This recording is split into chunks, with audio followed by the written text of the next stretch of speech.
First of all, ask the questions, well, what do we need the skin of a car for anyway? What's it there for? Does it have to be made out of metal? Do we have to make it always in the same manner? Or is it there for different purposes than we thought? In reality, the aspects of crash and stiffness and ride handling can be handled in a space frame type vehicle entirely without the skin. And therefore, to go away from a metal skin and to have a skin that offers different capabilities, can move, can do things that a fixed rigid structure couldn't do, can be lighter, made out of materials which require less energy to make them. That's something that the Gina Light model brings as a question.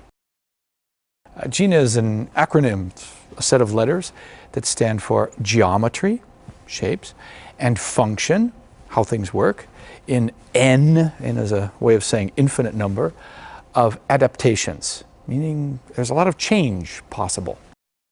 This started a whole chain of ideas within the company here that Gina became not just a model that became a shape or just about cloth as a skin. It became about a thinking process, a philosophy that said, let's do things differently.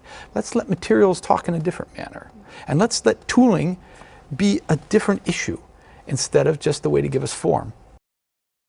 Well, one nice thing about Gina is the materials kind of lead the way. It doesn't take very much and you get an idea exactly what this car is going to be like.